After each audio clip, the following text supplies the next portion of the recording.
Exomologiste to Kyrio te agathos, alleluia. Otis ton neona to eleos aftu, alleluia. So let's get down to brass tacks, yeah? Let's get straight to the point. The last week has seen the House of Windsor in turmoil. Yeah. Do you have any views in regards to Andrew being being investigated for misconduct in public office? Do you have anything to say? Yeah, I think it's representative of just how bad things are getting in this country. That you've got corruption now at every level. Think about what we're seeing in this country. We're seeing partisan juries.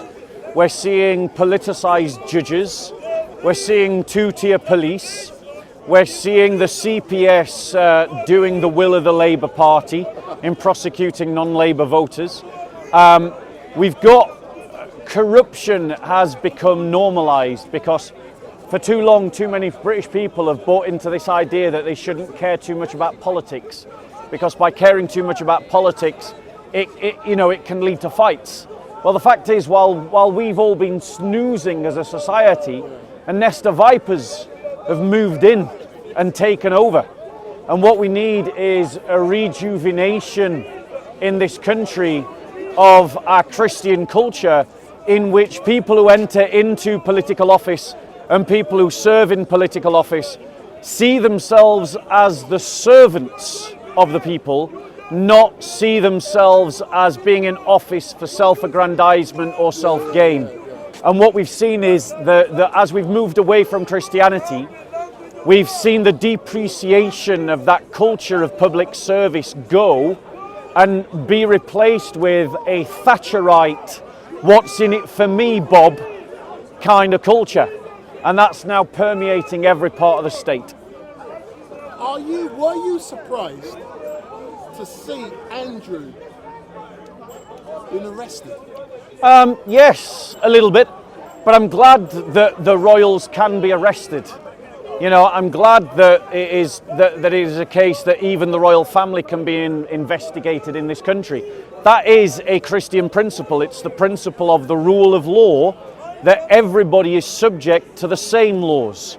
And that is what, as a country, we should be aspiring to. But what we're seeing is that principle is diminishing, in that if you are a establishment figure who looks at child rape or child rape videos, or you participate in child molestation, you're going to receive a lighter sentence than someone who gives a, in quote marks, right-wing tweet. And whereas people who do right-wing tweets get 2 years in prison, people who watch child rape and have child rape videos produced are being let off.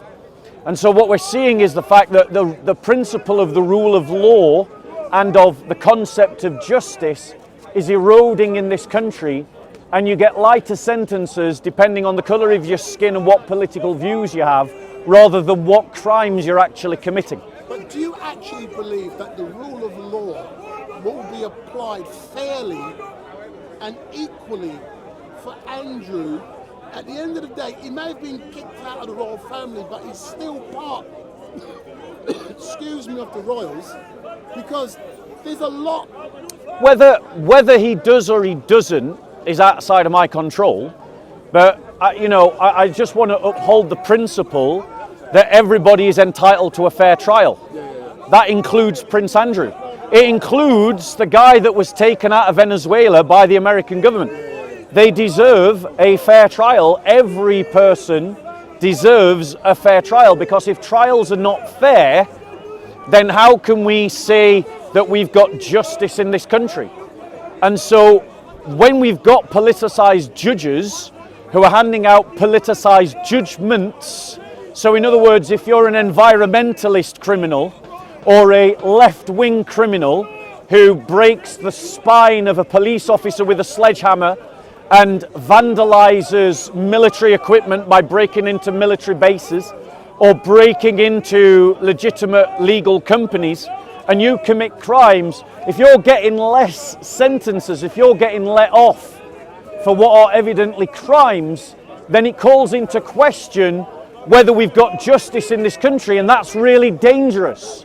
Because if we don't have justice seen to be done in this country, why should any of you observe the law? Why should any of you obey the courts? If the courts are not fair, why should we respect them? If the law is not fairly implemented, why should any of us respect it? And that's the danger of this erosion of the legal principle of equality under the law and fair trials is going to have on our culture, because as more and more people recognise the injustice being carried out in our legal system, the lower the courts and the judges and law itself will be held in the minds of the people. That's normal, Bob. Thank you very much. But it would be great to have a debate with you in regards to what is equity, what is fairness, and what is justice, because that's very subjective. But I'm going to leave you alone. I know you want to prepare. So when do you start your debates, and what will it be on? Today, well, I'll start now. So if you're wanting to film, you can film me now. I'm always live anytime you see me. We're currently on Tommy Robinson's YouTube. No, we're not on Tommy's YouTube today because Tommy is currently in America doing other things, but we are on his X page, and I'll tell you how many people are currently watching you, or you can see for yourself. We got nearly 10,000 watching. Well, if there are any questions on X, or there are any questions from any of you guys about anything to do with Christianity, I'll be happy to take the questions. Otherwise, I'll get started on what I want to do.